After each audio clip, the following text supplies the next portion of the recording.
Our lock staff are just absolutely amazing folks. They are the experts when it comes to their small little park and the communities, around them. They'll know where the best fishing spots are. They'll know, give you recommendations for dinner or for lunch, or the best ice cream cone or the best burger, or walking trails. They know their sites inside and out. They know their communities inside and out. And they just love to talk to people. You're listening to the Behind the Village podcast. Our guest today is Karen Feeley, the PR and Communications Officer for Ontario Waterways. Karen, thanks so much for joining us today. We're very excited to have you because maybe you can introduce yourself and what you're here to chat with us about. Oh, certainly. So I'm so glad to be able to join you today, and thank you for the opportunity.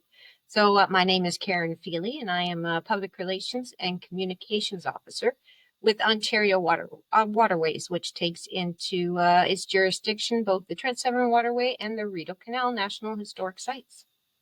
Very cool, which is exciting because where we are, we're based in Orillia and obviously very closely tied to the Trent-Severn, and a lot of people in the area use the waterways and, travel about and enjoy the water this time of year. So I guess our first question, and I'm not sure if this is something you can speak to, is the Canada Strong Pass and maybe the different programs kind of related to that, or different things related to that people can take advantage of.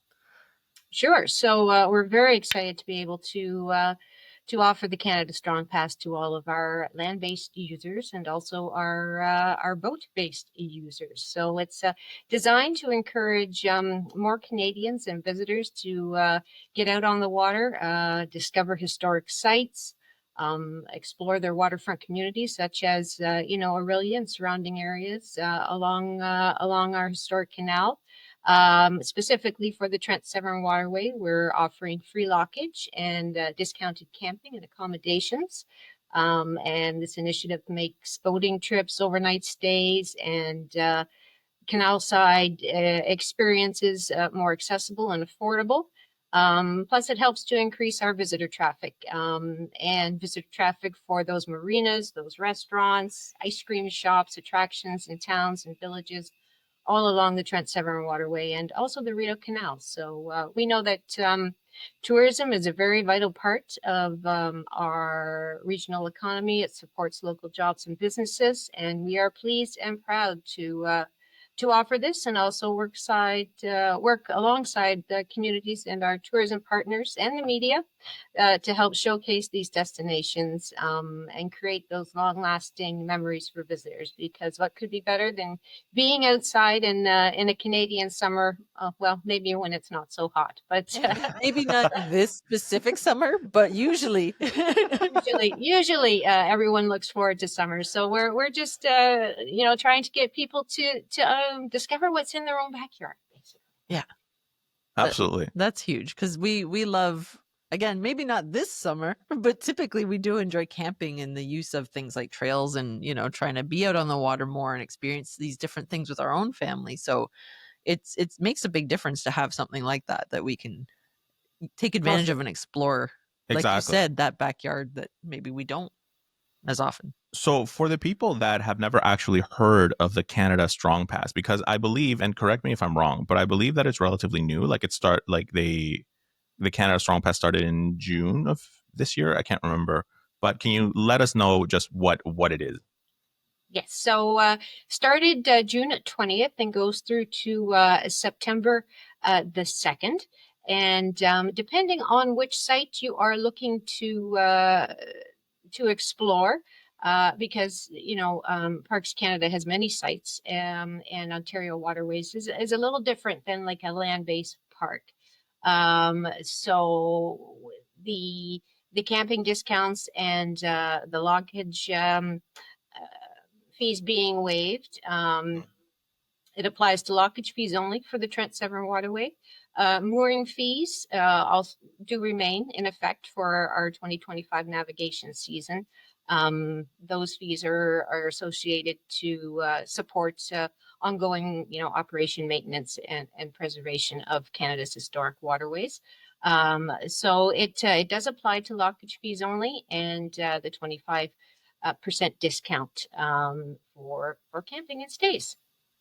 That's cool. And then for camping and stays, would that I was going to say not necessarily limited, but would that be national parks? It's not, as an example, provincial parks.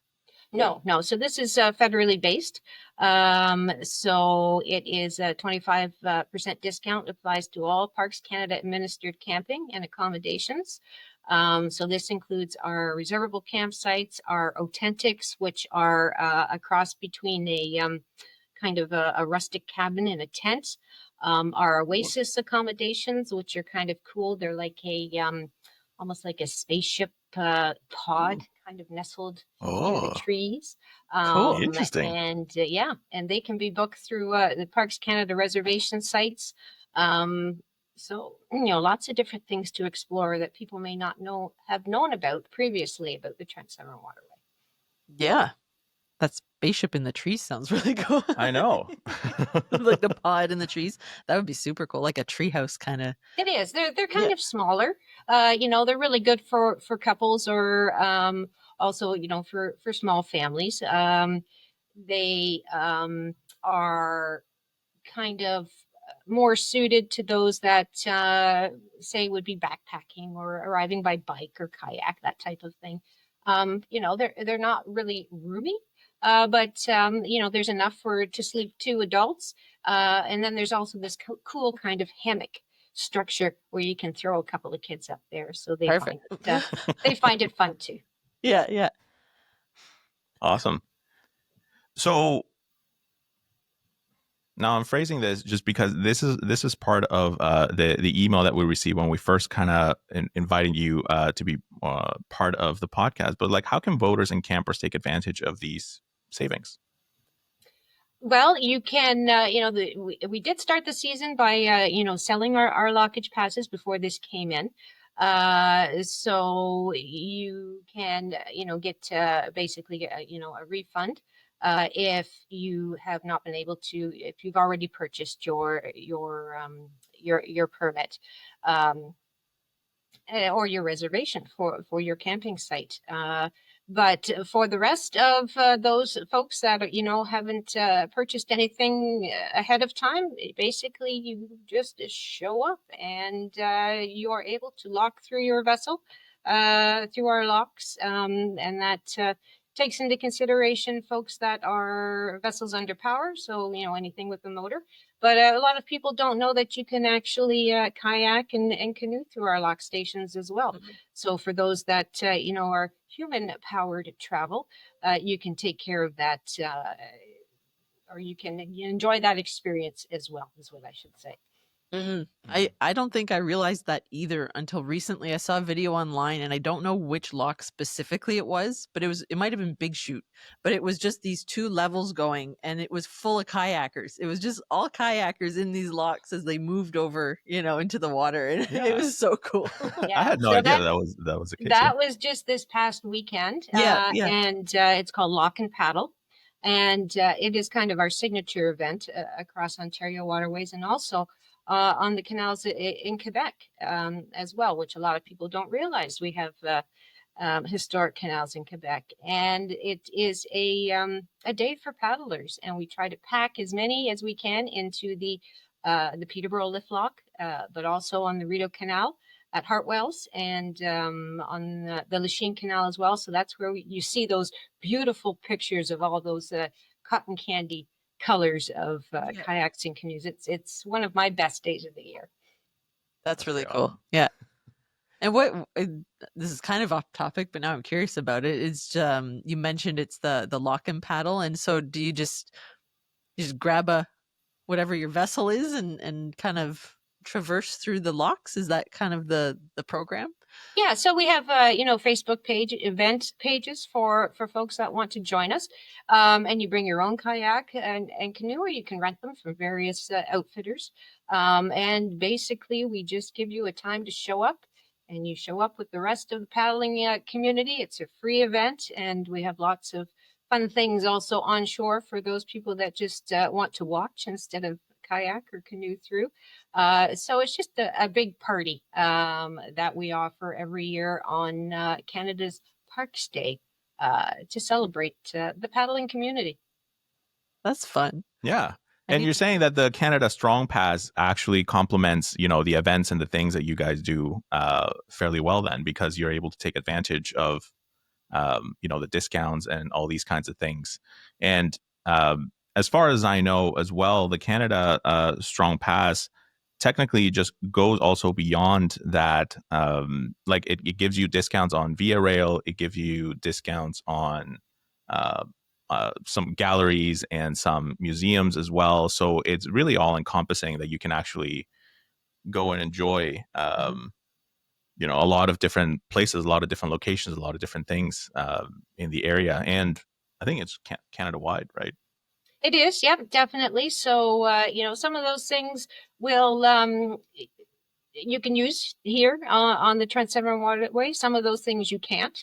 And there's lots of kind of ins and outs of all the different offers that are available. So, we strongly advise that before you plan that trip, take a visit to either the website of the park or the National Historic Site that you're looking to visit to see what is available there, or you can just go to the Parks Canada website and all the information is there as well. So do a little bit of trip planning because that will help you understand what specific offers are available and what the guidelines may be for using them.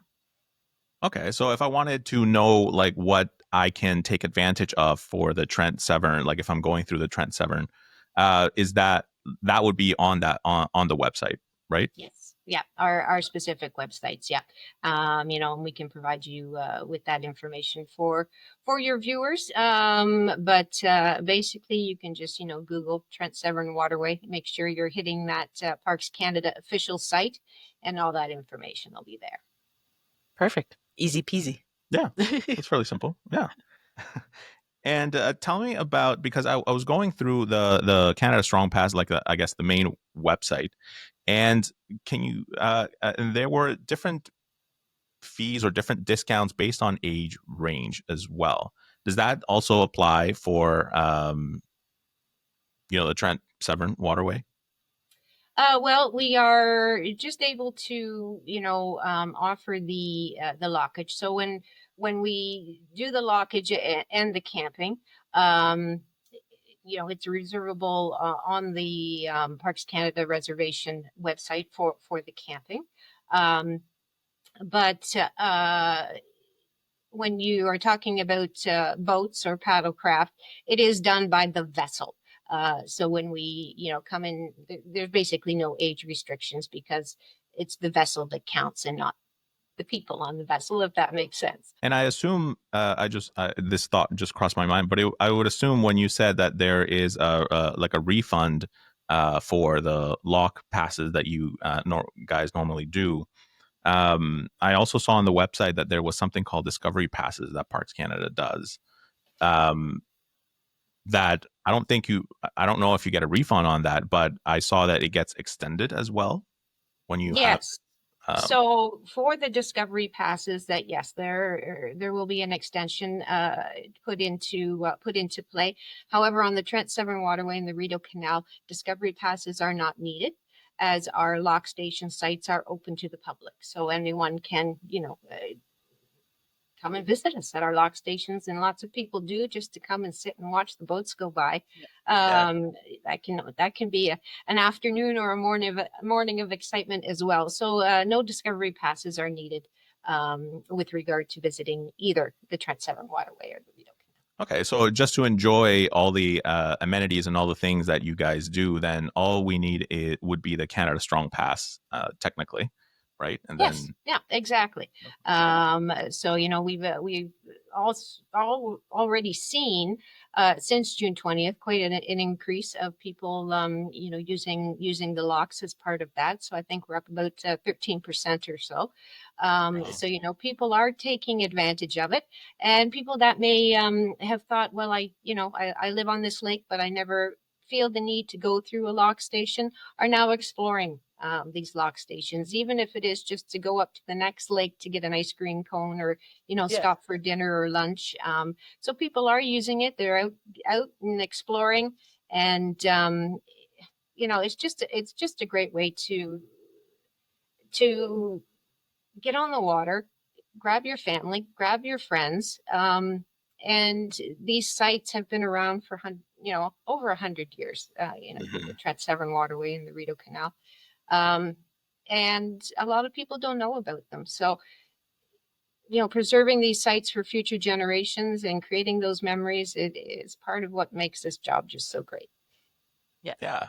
Well, I love the I guess the push as well of just supporting the local tourism and stuff like that, because it's really needed nowadays. You're trying to figure out how to spend time with your family, how to spend time outside, how do you do it in an affordable way, now, if you will, right? So these passes actually are fairly useful for everyone. Yeah. Oh, definitely. Yeah. And, a lot of these new folks that are coming to visit us, it's their first trip, the first time they've ever, been locked through. So if they have any questions, they can reach out to us at any time. We have an email address that they can email, or our social media accounts are very active, as well as our website. So, if they are at all nervous, want to ask questions beforehand, please do reach out to us. We're here to help with trip planning, and our lock staff are just absolutely amazing folks. They are the experts when it comes to their small little park and the communities, around them. They'll know where the best fishing spots are. They'll know, give you recommendations for dinner or for lunch, or the best ice cream cone, or the best burger, or walking trails. They know their sites inside and out. They know their communities inside and out. And they just love to talk to people. So, stop, say hello, ask them what their best tip is. They're the true experts when it comes to navigating the waterway. Yeah. That's reassuring. Amazing. I know. And they'll help you lock through. If you come up to a lock station and you're at all nervous, you'll see on those lock walls that there is a section that has a blue line, and then there's also parts of the wall, we call them the gray wall, that are not painted. People that are more experienced, they can come up to the blue line, and that signals to the lock staff that they want to go through the lock. But if you just want to stop and use the facilities, or have a picnic, or if you're a little nervous about going through a lock, you can moor on that gray wall and, disembark your vessel, talk to the lock staff. They'll help you through and guide you on how to lock through safely. Yeah. That's awesome. That's huge. As somebody who I'm the one that always looks up if we're going somewhere what the parking situation is like, so I can prepare myself ahead of time. So that's nice to know that there's a lock version of that. Oh, definitely. Definitely. And, there's the boating community is just so supportive of each other and friendly and helpful. So even if our lock staff may be busy with another boater, there'll always be other boaters around that can help as well. So it's just a great community feel to be on the Trent-Severn Waterway. That's amazing. Yeah. And we'll put all the links and everything that you mentioned on the website for people to kind of check out. But for people that are listening, and don't have access to their computer right at the second that they're listening, do you know what your social media handles are, or what your website is, like something that they can remember, if you will? Oh, certainly. Yeah. Yeah. So for the website, it's parks.canada.ca and then /Trent-Severn. Perfect. But both social media handles, and all we do have is Twitter and or X and Facebook. And so it's Trent-Severn NHS, and the NHS is National Historic Site. All right. And then I guess if I could, the only thing I would have to mention is if you haven't been on the Trent-Severn Waterway and you're looking for interesting things to see and do. Kind of, we call them the big three. So there's always the Peterborough Lift Lock, which is Lock 21 in Peterborough, and that's the one that is 65 feet tall and is basically like a big boat elevator. So if you haven't seen it, we invite you to come down and see that. It's the largest hydraulic lift lock in North America, followed closely by the Kirkfield Lift Lock, which I'm sure your viewers will and readers will recognize in Kirkfield. But then we also have the Big Chute Marine Railway, which is also, one of its kind, at Port-Severn area. So, some pretty cool engineering feats that are well older than I am, we'll say, that have stood the test of time. And we are so proud to be able to showcase those sites for Canadians, as well as 44 other lock stations that have lots of green space that people can enjoy and with their families and friends. Mm-hmm. Yeah. That's amazing. Yeah. I love it. Well, Karen, thank you very much for taking time out of your day and talking to us about like all the things that we can take advantage of this summer. My pleasure. I invite you to come and visit. Thank you for listening to the entire episode. All the links and info you heard in this conversation will be featured in the show notes on our website, villagermagazine.ca/podcast. If you enjoyed this episode, consider subscribing to our channels like YouTube, Spotify, or wherever you're listening from, so you never miss an episode. Thanks again, and I'll see you next time.